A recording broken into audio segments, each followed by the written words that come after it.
Senhor. Você que trouxe a sua Bíblia, você pode abrir ela no livro de Josué, capítulo 10. Josué, capítulo 10. Nós vamos ler alguns versículos desse capítulo, mas pode deixar a partir do versículo 28 aí aberto, tá?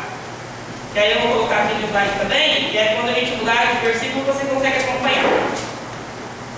Mas a gente tem que andar com a nossa espada, né? Com a nossa Bíblia. O slide facilita para a gente estar todo mundo na mesma página, mas a gente tem que trazer a Bíblia e andar com a nossa arma, amém?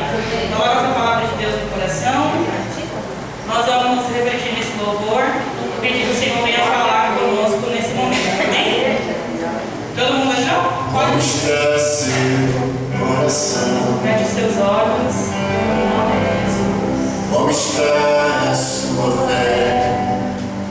Faça uma reflexão neste louvor. Chegou o momento de conquistar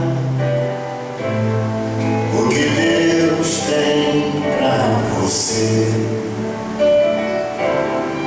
É a sua decisão.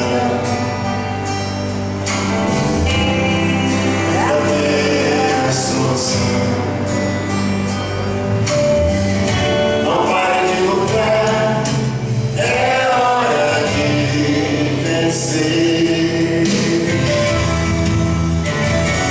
Levanta agora,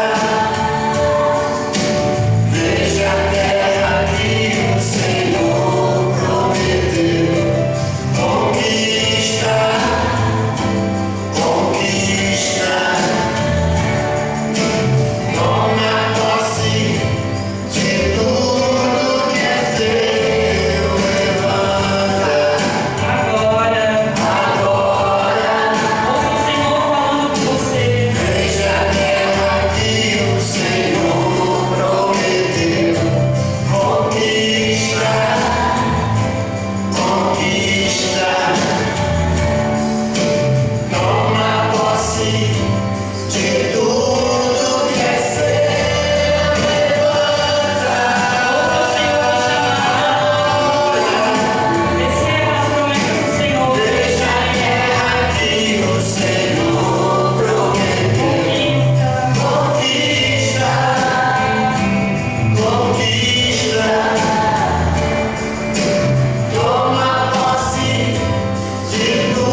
Queremos pedir que o Senhor abençoe este que é o momento da Tua Palavra, que o Senhor venha falar fortemente aos nossos corações, para que não seja, meu Deus, aquilo que eu desejo falar, a vontade humana, mas que prevaleça, Senhor, a Tua vontade.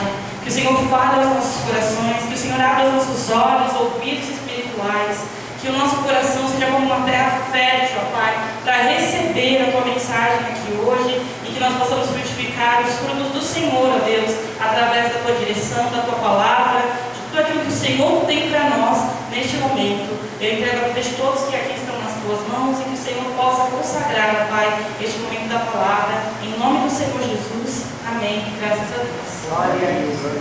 Amém, pessoal? Amém. Amém. Graças a Deus. Como nós sabemos, né, o livro de Josué, ele é um livro pequeno, mas é um livro muito importante, né, ali na história do povo de Deus, porque é o momento onde finalmente o povo de Deus tem acesso à terra prometida, né? Nós conhecemos a história, sabemos que Moisés ele foi usado para fazer a libertação do povo, né? E ali eles fizeram uma travessia no deserto. Durante 40 anos eles passaram ali, fazendo aquela travessia, deixando o Egito, que era um lugar de escravidão, onde eles serviram ali por 400 anos, para alcançar o novo de Deus, aquilo que o Senhor ele tinha prometido, não só para aquele povo, para aquele tempo, mas desde lá atrás, né?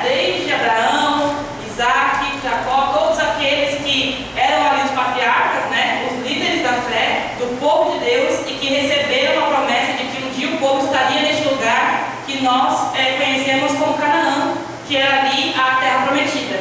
Então, nesse capítulo aqui, a gente vai ver algumas conquistas, né, que Josué, juntamente com o povo de Deus, eles realizaram ali para que o território, né, de Canaã, para que a terra prometida de fato pertencesse ao povo de Israel, ao povo de Deus. Só que, enquanto a gente vai lendo a história, né, Deus ele vai fazendo com que, mesmo uma história que talvez você já conheça, ou que você não se lembra dos detalhes, no momento em que nós vamos ouvindo, nós vamos abrindo nosso coração, e o Senhor ele vai fazendo com que as promessas que aquele povo precisava ali receber e crer, venham ser promessas que nós, na nossa vida, como povo de Deus hoje, precisamos receber e crer, para que o Senhor ele possa fazer frente na nossa vida, para que os propósitos do Senhor possam se tornar a nossa realidade, e para que a gente possa, de fato, conquistar tudo aquilo que é promessa do Senhor para os seus filhos. Amém, igreja? Então, nós vamos ler aqui essa palavra, e, na verdade, o livro de Josué começa ali com Deus animando, né, Josué? E ali, depois que ele recebe o ânimo do Senhor, ele recebe ali a direção e ele assume a liderança do povo de Deus. E as pessoas, né, que faziam parte do povo de Deus, que estavam ali na travessia do Egito, elas não entram na terra prometida. Então, a gente sabe que é uma nova geração, né, de pessoas. Eram os filhos daquelas pessoas que estavam ali na travessia, que têm, de fato, acesso à realidade da promessa, que é viver ali e desfrutar, né, da terra de Canaã. Só que quando a gente pensa em terra prometida, talvez você tenha na sua cabeça a ideia de que no momento em que Josué assume ali o posto, né, e assume a liderança no lugar de Moisés, o povo de Deus alcança, né, a primeira vitória, que é a vitória sobre a cidade de Jericó. Quem lembra da história? Eles estão ali, a cidade ela é fortalecida, né, fortificada, então é uma cidade que tem ali muralhas ao redor, e eles não vencem aquela cidade através da luta, eles vencem através da obediência, porque eles recebem ali uma direção do Senhor, para que eles deem ali as voltas ao redor da cidade, e o Senhor faz com que os muros da cidade sejam destruídos no sétimo dia. Então, talvez você pense que isso foi tudo que eles precisaram fazer para acessar aquela terra prometida e o cumprimento total da promessa de Deus. Mas não foi assim que aconteceu. Jericó, na verdade, ficava no centro ali, né, na região central do território de Canaã. Mas não era todo o território apenas uma cidade, apenas a cidade de Jericó. No final dos versículos aqui, eu vou mostrar para vocês um mapa. E aí vai ficar muito mais fácil da gente visualizar. E eu quero que vocês tenham essa ideia. A ideia da dimensão do tamanho que era o território de Canaã. A terra prometida não se resumia na primeira cidade que eles venceram ali, que foi Jericó.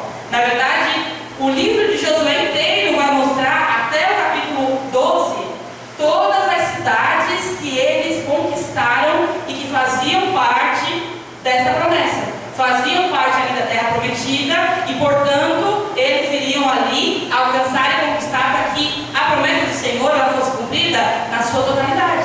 Porque Jericó foi o início da conquista, não foi a conquista inteira. E eu não sei se você já parou para prestar atenção, né, nesses detalhes, mas o Senhor ele nos convida hoje a fazer isso, a enxergar a história como ela realmente foi, para que as lições que eles aprenderam a gente possa trazer para a nossa vida. Amém?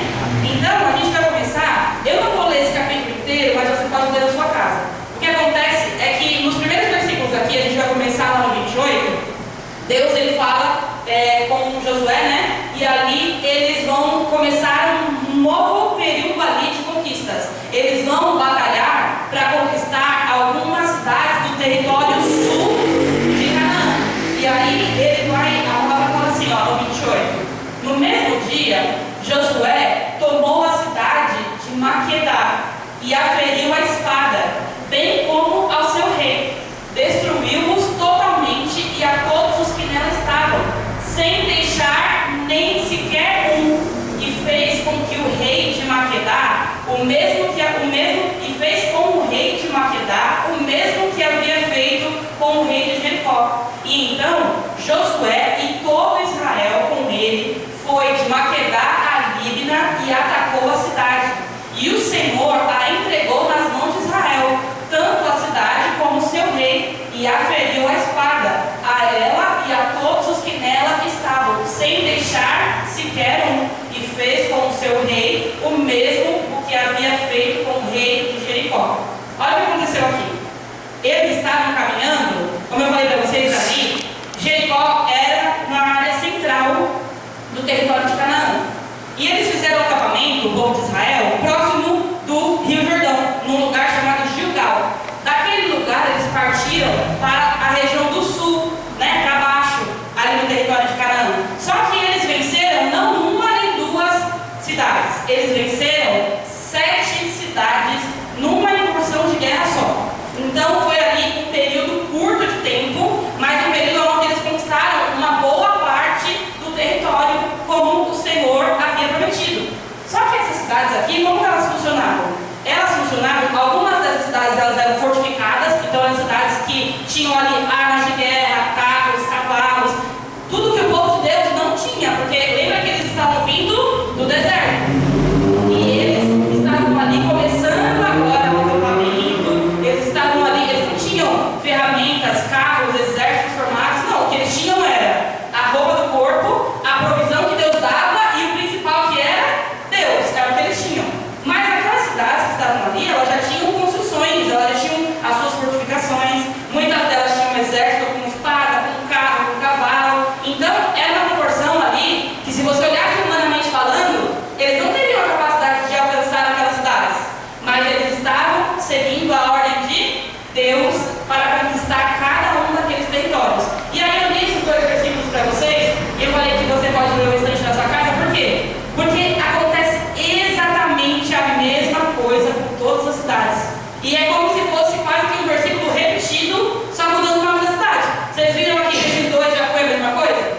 Então, em Maquedá, o que aconteceu? Eles foram lutar, o Senhor entregou a cidade a eles e o rei, e eles fizeram como fizeram com o rei de Jericó, e a cidade foi conquistada. Quando chegou em Líbina, exatamente a mesma coisa. E aí eles vão falando aqui todas as 7 cidades onde aquela incursão de guerra ali, liderada por Josué, passou, e em todas elas eles foram bem-sucedidos, porque o ciclo se repetiu. Eles entraram para lutar, o Senhor entregou o povo nas mãos, eles conquistaram a cidade, derrotaram o rei e não deixaram sobrar nenhum sequer de cada um dos povos daqueles territórios. E é muito importante que você entenda e guarde isso, porque a gente vai entender o porquê.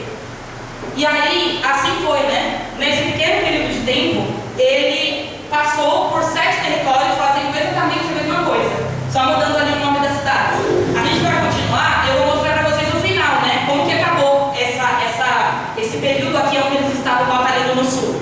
Aí pode passar, lá no 10, no versículo 40, fala assim, ó. Assim, Josué conquistou toda aquela terra, a região montanhosa, o Negueb, a Cefelá e as descidas das águas, e derrotou todos os seus reis, destruiu tudo que tinha fôlego de vida, sem deixar nem sequer um, como o Senhor Deus de Israel havia ordenado. Então o que acontecia era que, apesar dessas cidades elas serem muito próximas, elas funcionavam politicamente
servidão e iria aumentar o patrimônio que o povo de Deus tinha. Só que enquanto eu li essa palavra, eu achei muito interessante, porque Deus ele deu uma exceção específica. Deus disse que eles poderiam fazer isso, de se apossar das terras, de se apossar dos tesouros e das pessoas que não fossem os guerreiros derrotados, porém não daqueles que eram dos povos da terra prometida. Aí eu vou mostrar para vocês o versículo. O versículo fala assim, ó, lá em Deuteronômio 20, do 16 ao 18, olha o que Deus fala. Porém, porque a regra era essa, que eles podiam ficar com os despojos da guerra, mas aí tinha o porém, olha o porém. Porém, das cidades destas nações, que o Senhor, seu Deus, lhe der como herança, não deixem ninguém com vida. Olha Deus fazendo porém aqui. Pelo contrário, como o Senhor, seu Deus, ordenou, vocês devem destruí-las totalmente. E aí vai falar o nome desses povos: os heteus, os amorreus, os cananeus, os ferezeus, os evezeus e os jebuseus, que eram todas as pessoas que faziam parte justamente desse território aqui onde Josué e o povo de Israel estavam lutando lá no capítulo 10 de Josué. E aí, o versículo 18, olha o que ele fala. O porquê, né? Porque é muito importante que a gente entenda que, apesar de o Velho Testamento falar muito sobre justiça, sobre guerra, sobre a gente conhecer, né, a face de um Deus que é um Deus que luta pelo seu povo, é muito importante que a gente entenda que Deus ele não é injusto. E que Deus ele não julga, ele não condena ninguém que não tenha feito algo para provocar a sua ira. E é exatamente isso que esse povo aqui fez. Esse povo fazia parte ali dos povos vizinhos que ocupavam a terra de Canaã antes do povo de Deus chegar lá. Mas eram pessoas que já tinham recebido o juízo de Deus por causa da sua grande corrupção, por causa do pecado, por causa da idolatria, por causa da adoração a Baal, dos sacrifícios dos seus filhos. Eles faziam tudo o que havia de pior na terra e não reconheciam o Deus verdadeiro como o Senhor. Mas eles tiveram ali anos de possibilidade de arrependimento e não fizeram. Então Deus já sabia que esse povo aqui era um povo que receberia o julgamento, a condenação, a justiça, que desde lá de Abraão Deus já fala que a terra que o povo de Deus iria possuir no lugar daqueles que receberiam o juízo do céu. E esses povos aqui receberam o juízo como consequência dos seus pecados. E por que então Deus manda destruir, não sobrar nada desses lugares? Porque Deus sabia do risco que poderia ser deixar sobrar qualquer resquício para a contaminação do seu povo diante daqueles que cometiam pecado. E aí Deus fala isso aqui, ó, 18. Por quê? Por que destruir todos esses povos aqui? Para que estas nações não ensinem vocês a fazer segundo todas as suas abominações que fizeram aos seus deuses, pois vocês estariam pecando contra o Senhor seu Deus. Então isso aqui não está acontecendo porque Deus é injusto, porque o povo de Israel era o alecrim que Deus escolheu e iria matar e dizimar todos os outros só para que eles possuíssem terras. Não. O povo de Israel conquistar Canaã e destruir aquelas cidades fazia parte do juízo de Deus para eles, que viviam segundo abominações e não segundo a vontade de Deus. E aí é por isso que eles precisavam ser obedientes à vontade do Senhor. Lá a gente leu em todos os 7 versículos que falam o nome de cada cidade, ele repete isso. Josué e o povo de Israel entrou na cidade, o Senhor entregou nas suas mãos a cidade e o seu rei, e eles mataram a todos e não deixaram nenhum sequer. Por quê? Porque era importante que as pessoas que faziam parte do povo de Deus fossem obedientes ao que o Senhor dizia para fazer. E aqui a gente vê que Josué, na verdade, ele já tinha aprendido. Ele já tinha aprendido diante dos seus próprios olhos, diante do que ele tinha aprendido com Moisés durante a travessia, e também durante as suas próprias experiências liderando o povo. Ele já sabia que não existiria nenhuma chance de eles vencerem e de o final ser um final de esperança, ser um final de descanso, caso eles não seguissem exatamente o que Deus havia ordenado. Se você ler na sua casa, existe ali a cidade de Ai. A cidade de Ai é a segunda cidade depois de Jericó que o povo de Deus vai lutar para vencer. Só que eles só vencem essa cidade na segunda batalha, sabe por quê? Porque na primeira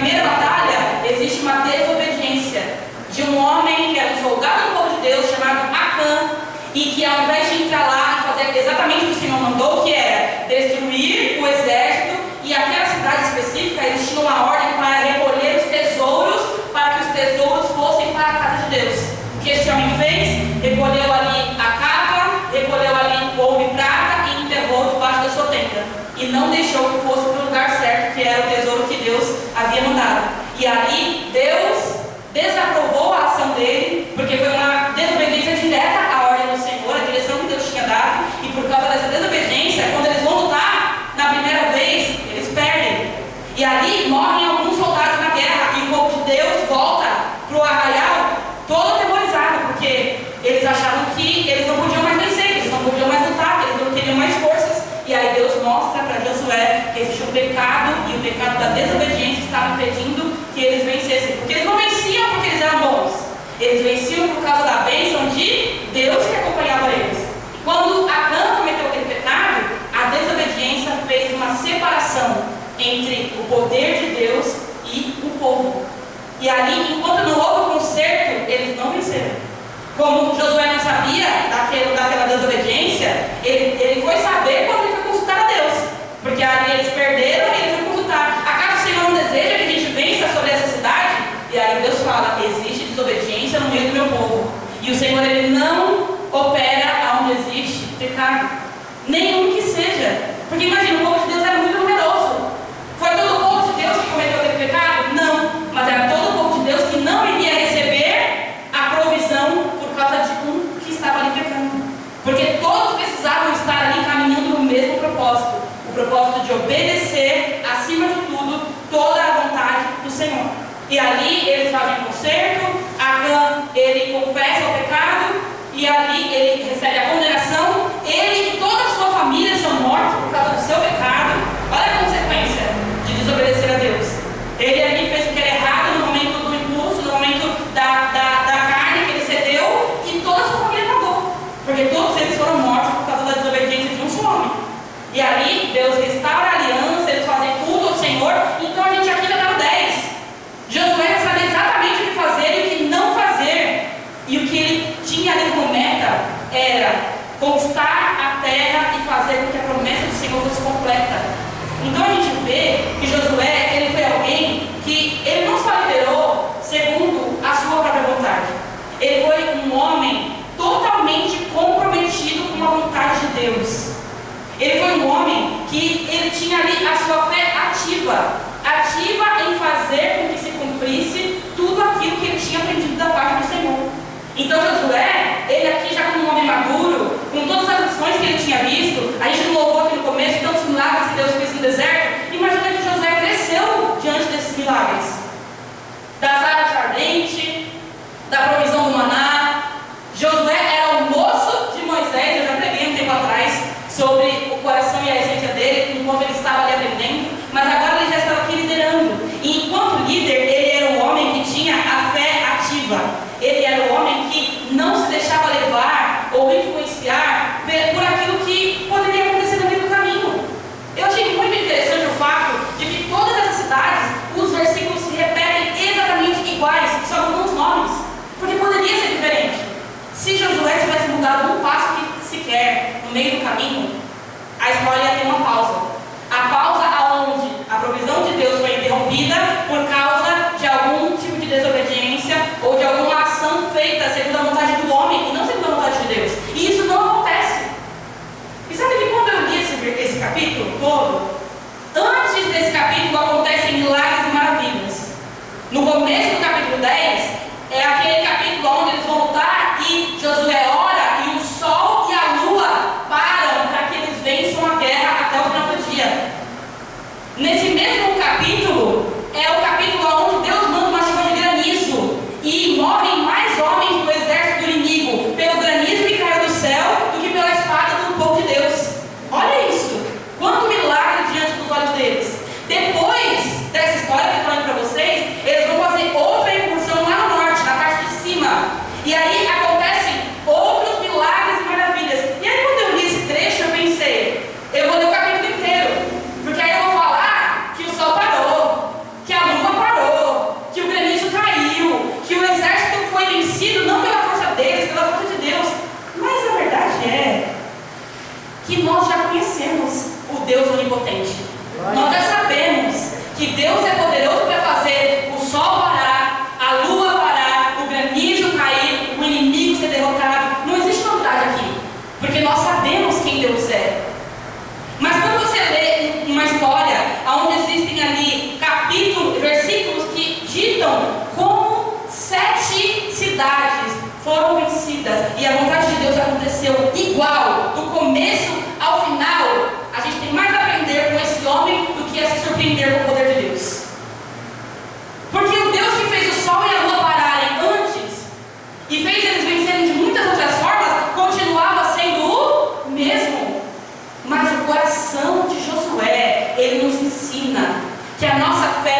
uma fé ativa.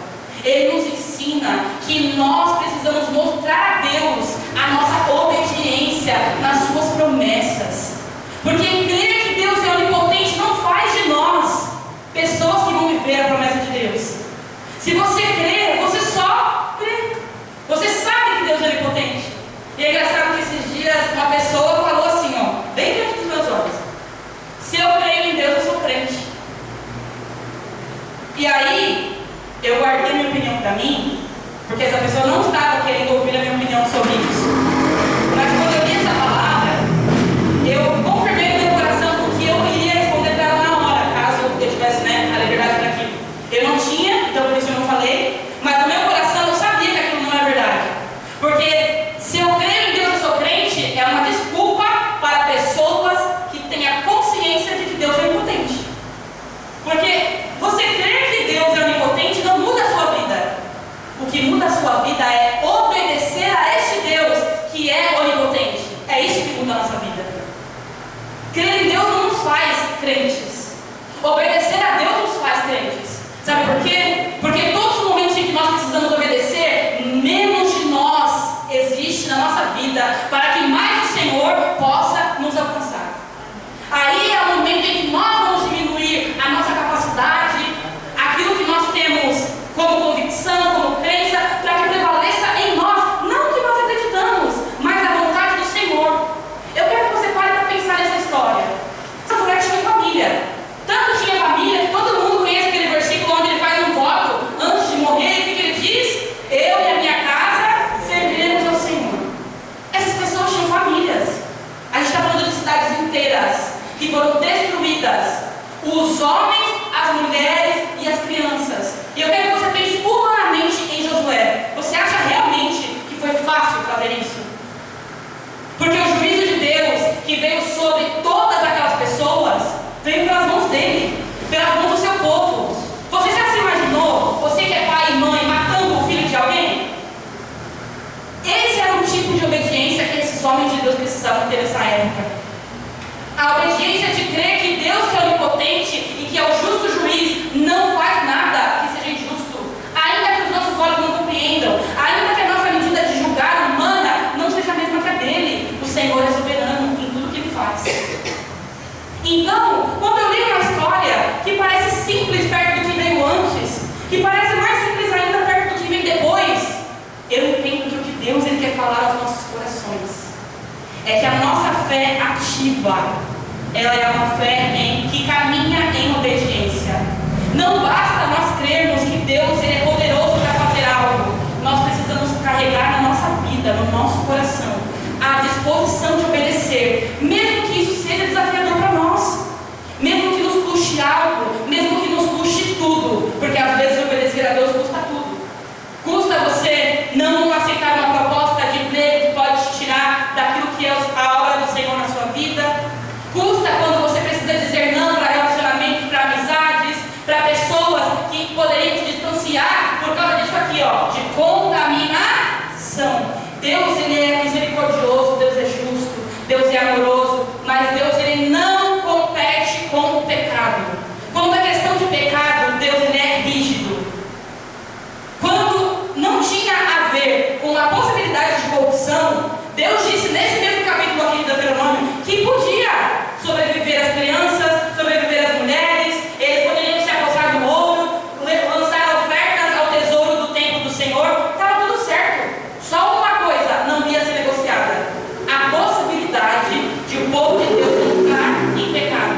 Porque era isso que iria acontecer e Deus já sabia que se eles não tivessem comunhão com qualquer um desses povos que não faziam parte da vontade de Deus, o que ia acontecer? Eles iriam aprender a fazer as abominações que aqueles povos faziam.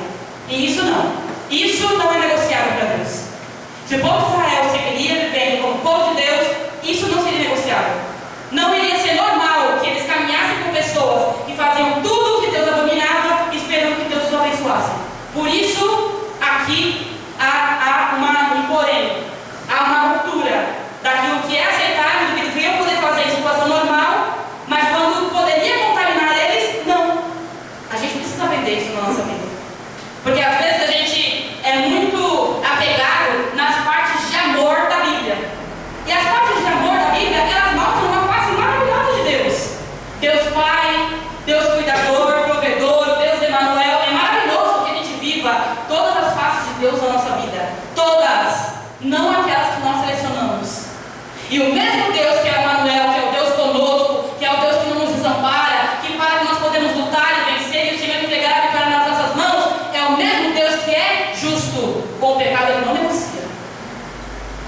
Josué entendeu isso.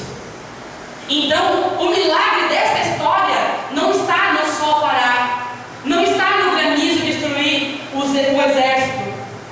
O milagre dessa história não está em um povo que não tinha nem carros de guerra derrotar mais de 300 mil homens, que é o que eles fazem depois, lá no 11. Não. Sabe onde o milagre está? Num coração obediente. Porque Deus, que é onipotente para fazer todas essas coisas, só pode fazê-las através de instrumentos de obediência. Será que nós somos instrumentos de obediência do Senhor? Então nós precisamos analisar. Vocês viram aquela música que a gente louvou aqui na oração? Como está o seu coração? Como está a sua fé? É assim que a música começa, fazendo perguntas. Para quê? Para que a gente se analise. Porque é muito lindo a gente ouvir, todas as vezes em que a gente fala sobre Canaã e Terra Prometida, tudo o que Deus pode fazer por nós. Mas hoje Deus nos trouxe aqui para nos lembrar que a maior parte desse território foi conquistado, não foi dado. Deus estava lá para fazer a parte dele, mas em todos os momentos o povo de Deus precisou entrar e conquistar. Eles faziam a parte deles em obediência, com disciplina, sendo liderados ali por um homem de Deus que era Josué, com um coração obediente, fazendo o que Deus mandou fazer, sem questionamentos, sem intervenções, sem mudanças na história. Tudo acontece igual. Eles vão, eles atacam, Deus entrega o povo, eles destroem tudo, nenhum sobra, e assim a vontade de Deus se cumpre. É assim que a gente precisa viver. Nós precisamos colocar isso no nosso coração. Deus, ele tem a terra prometida da nossa vida, nós seremos salvos, estaremos no céu com o Senhor, mas até lá, que o Senhor encontre em nós um coração disposto a obedecer. Que o Senhor encontre um coração disposto a servir e a ter uma fé ativa.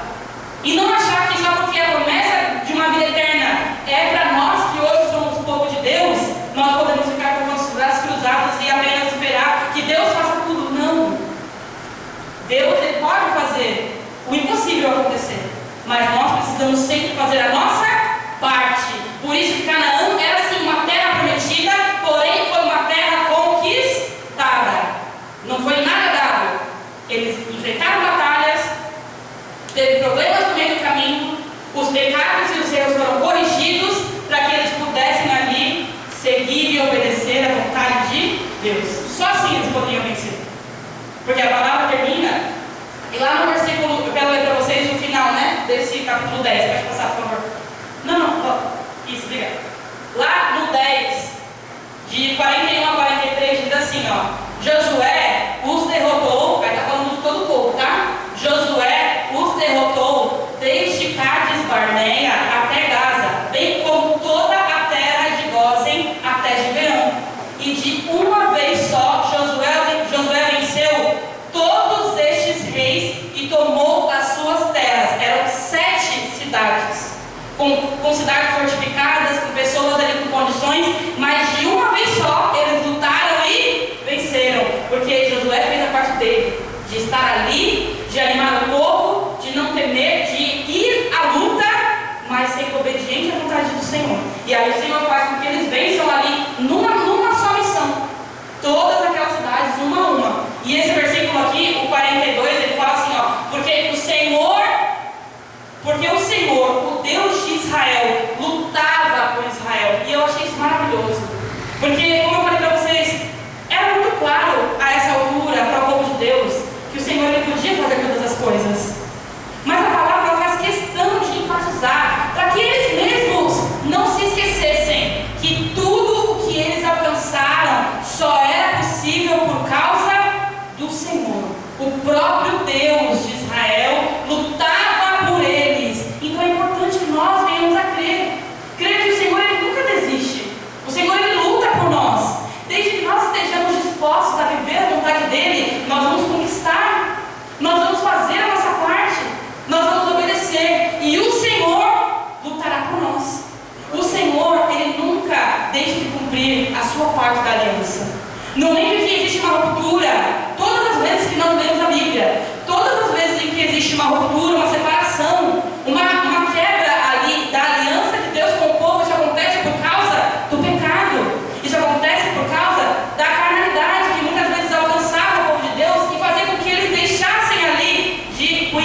o relacionamento que eles precisavam ter com o Deus verdadeiro. Então, a gente percebe que, na verdade, desde o começo da Bíblia até o seu final, o poder de Deus nunca mudou. A única coisa que mudava era a postura do povo. Eu canso de pregar aqui para vocês cada mês uma história dos reis de Israel. Acho que a gente já deve conhecer todas. Mas, veja, pelas histórias dos reis, é uma oscilação constante. Por quê? Porque cada rei vivia de um jeito e alguns faziam o que era a vontade do Senhor, e enquanto outros rejeitavam a vontade de Deus para seguir os inimigos, para servir aos deuses estranhos. E cada vez que alguém decide quebrar a aliança, cada vez que um homem, cada vez que um rei, cada vez que nós, na nossa vida, não somos fiéis e obedientes à vontade de Deus, é aí que o poder de Deus é limitado. Então é importante que a gente entenda o poder da obediência na nossa vida. Porque a obediência, ela é capaz de nos manter começando algo e chegando ao final daquilo com a honra de Deus no caminho. Imagina a tristeza seria se Josué tivesse se corrompido no meio do caminho. Se a gente não pudesse contar um bom final da história de um homem tão vencedor, da história de um homem que viveu diante dos seus olhos tantos milagres e tantas maravilhas. A gente precisa entender como o princípio da obediência precisa estar no nosso coração. Porque isso aqui aconteceu de uma só vez, como eu falei. Eles não voltaram para o acampamento para mudar de cidade, não. Todas elas foram conquistadas em sequência. Mas não foi do dia para a noite. Porque a gente está falando de um território, a gente está falando ali de uma nação contra várias outras nações. Então não é porque aconteceu de uma só vez que aconteceu do dia para a noite. O coração que Josué teve que ter ali para ser obediente a Deus na primeira cidade, quando eles entraram em Maquedá, ele precisou manter até a última cidade, porque caso contrário, a vontade de Deus não iria se cumprir se ele tivesse se corrompido no meio do caminho. E a Bíblia diz que da entrada lá, do começo da história de Josué, no momento em que eles entram para a primeira cidade, que é Jericó, até eles alcançarem a conquista do último território, que é lá no capítulo 12, foi de pelo menos 5 a 7 anos só conquistando. Ou seja, eles entraram na terra prometida só batalhando, só enfrentando lutas, cidade após cidade, povo após povo, durante ali aproximadamente 5 a 7 anos, para que depois disso Josué fizesse ali a convenção do povo de Deus, reunisse as tribos e separassem ali as terras para que cada um pudesse viver o descanso. Só que a terra prometida, ela é o lugar de descanso. Só que eles não chegaram na terra prometida descansando. Eles primeiro tiveram que fazer ali a sua parte na batalha e não desanimar e permanecer em obediência ali todo esse período. E às vezes você não consegue perceber isso, sabe? Que as promessas de Deus, elas são sim grandiosas, mas tudo na nossa vida é construído com o tempo. Não existe nada nessa vida que é valioso que vai ser construído do dia para a noite. As promessas de Deus não são como miojo, não são. Você não vai orar hoje e obedecer a Deus por um dia e amanhã receber tudo que a terra prometida tem para você. Não é assim que funciona. Nós vamos ser provados e precisamos ser aprovados dia após dia, ano após ano, para que a gente possa durar tempo suficiente para ser testemunha da promessa de Deus se cumprindo. Quantas pessoas não vivem o suficiente para ver a materialização do poder de Deus? Porque começam a orar, mas não conseguem permanecer naquilo. Não conseguem permanecer em obediência por aquilo que orou. E adivinha onde está a falha aos olhos dessas pessoas? Em Deus. Mas Deus é onipotente. O poder de Deus continua sendo o mesmo. A diferença está que nem todos estão dispostos a permanecer o tempo que é necessário para desfrutar da materialização da promessa. Deus, ele faz promessas e a palavra do Senhor não volta vazia. Então não existe nada que o Senhor prometeu para a nossa vida que ele não seja capaz de cumprir. O que nós precisamos é ter um coração disposto a ser fiel e obediente o suficiente para viver. Caso contrário, as nossas orações serão orações em vão. Por isso nós precisamos buscar viver este milagre.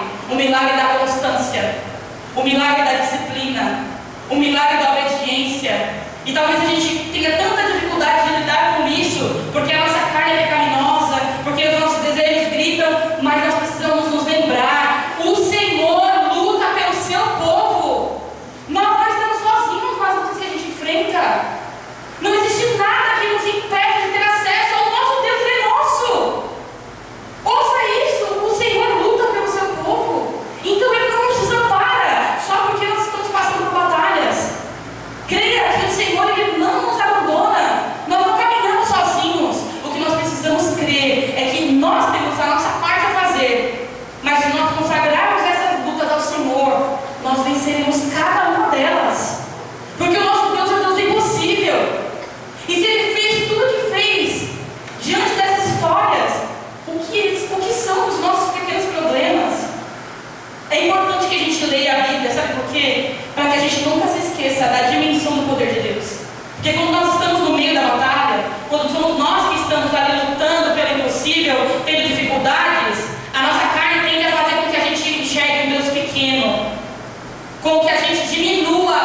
foi perguntar: Senhor, se o Senhor é Deus e é poderoso e me deu uma ordem e eu estou obedecendo, por que eu estou empurrando essa pedra todos os dias e ela não se move?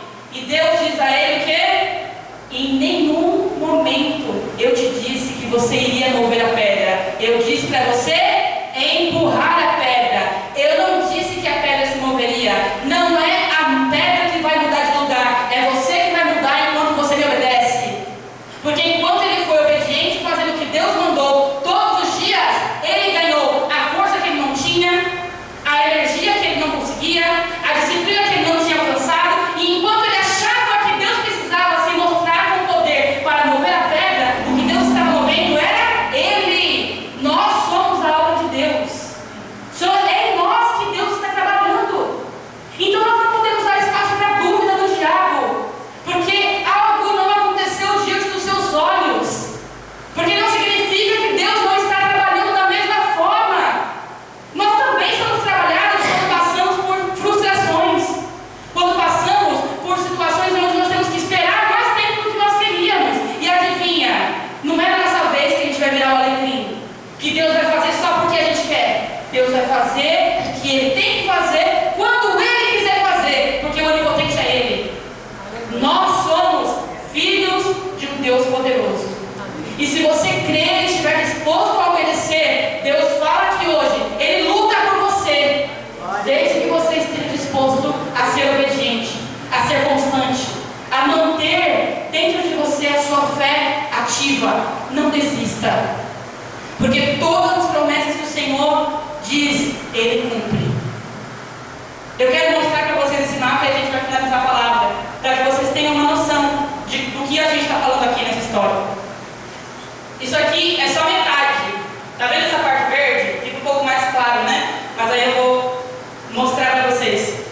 Isso aqui, ó, em colorido, não é território do povo de Deus, só a parte verde, porque a parte verde é a extensão da terra de Canaã. Só o sul e o centro. O norte não coube aqui. E aí eu ia ter que dividir em dois e eu não quis dificultar. Mas só para vocês terem noção de como era grande o território de Canaã. Então, Jericó, ó, eles entraram aqui, ó. Vocês estão vendo aqui essa pontinha preta? Aqui, ó, Gilgal foi o lugar onde eles acamparam. O povo de Deus acampou aqui e aí eles venceram a primeira cidade, que foi essa aqui, ó, Jericó. Aí a segunda cidade que eles venceram foi essa daqui, ó, Ai. Aí eles venceram esse território central. E toda essa história que eu contei pra vocês é essa linha vermelha descendo aqui, ó, tá vendo? Se você, vamos voltar, vamos passar no último versículo pra mim, por favor.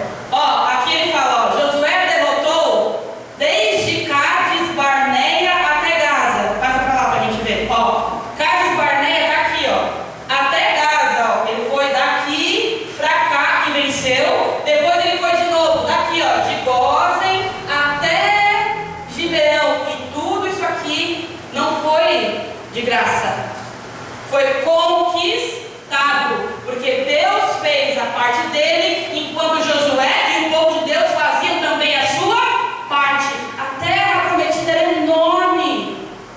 Mas aqui, ó, se você olhar, lembra lá da promessa que eu falei de Deuteronômio? Tem vários nomes aqui, ó, amorreus, tá vendo? Ó? Aí aqui, ó, amorreus, tá vendo? São povos. Aqueles povos que Deus mandou destruir estavam todos aqui em volta. E aí, ó, aqui tem outro, cadê? Eu tinha deixado aberto para mostrar para vocês. Aqui, ó, amorreus, jebuseus, tá vendo? Porque aí, ó, amalequitas, aqui, ó, aqui no Negev também, ó, tem os queneus, tá vendo? Todos esses territórios precisaram ser conquistados para que não tivesse nada ali que sobrasse capaz de corromper o povo, para que eles perdessem a promessa. Eles tiveram que trabalhar ali de 5 a 7 anos, como eu falei, que foi o tempo que durou essa conquista, porque eles fizeram isso aqui primeiro, depois eles foram lá na parte de cima, e aí você pode ler na sua casa. Mas eles precisaram fazer primeiro a conquista, eles precisaram primeiro fazer a parte da obediência, destruir ali todas as ameaças que poderiam corrompê-los, para depois viver o descanso. Porque aí tudo foi deles. Toda a terra foi deles, foi dividida em tribos, e ali eles finalmente puderam descansar e adorar ao Senhor. Mas eles não fizeram isso sem antes precisar fazer cada um a sua parte. Então é isso que o Senhor quer falar no nosso coração, amém, igreja? Eu espero que você guarde essa palavra no seu coração. e que o Senhor ele possa fortalecer a nossa fé, para que a gente não desista no meio do caminho. Imagina que toda a extensão dessa terra não seria nem um pouco desfrutada por eles se eles tivessem abandonado o propósito no meio do caminho. E a gente não pode viver uma vida interrompendo, vivendo uma repetição de quedas, uma repetição de corrupção, de pecado, de contaminação que impede a gente de finalmente descansar, de finalmente desfrutar o que Deus tem para nós. Eu conversava com uma pessoa esses dias que ela me dizia que ela não tinha tempo de vir para a igreja, porque se ela não trabalhar na hora de estar aqui, ela não come. E aí eu expliquei para ela que ela precisa trabalhar para comer, porque ela não aprendeu a colocar Deus em primeiro lugar. Porque a pessoa que está no caminho e ela não chega no fim, ela nunca vai descansar. Ele está sempre cansado. Porque ele está sempre correndo atrás de pão, ele não está buscando a Deus, que é o dono do pão e do trabalho e do tempo. Entendeu? A gente não pode se colocar nessa posição, porque nós já conhecemos a palavra. Nós recebemos aqui a fé. Nós vemos aqui o que Deus é poderoso para fazer. Então agora nós precisamos entregar a nossa vida e fazer o que é certo. Colocar o Senhor como a nossa prioridade. Fazer o que precisamos fazer em obediência. Assim nós vamos concluir os processos e vamos chegar ao fim das batalhas para então descansar. Mas adivinha o que vai acontecer se você desistir no meio? Você vai ter que sempre ficar guerreando. E se você sempre tem que estar lutando, você está sempre cansado. Porque você está sempre tentando fazer aquilo que Deus podia fazer por você sozinho. Não é assim. Nós somos o povo de Deus. Deus disse aqui hoje que vai lutar por você. Será que você pode receber isso e abrir o seu coração para que o Senhor ele fortaleça a sua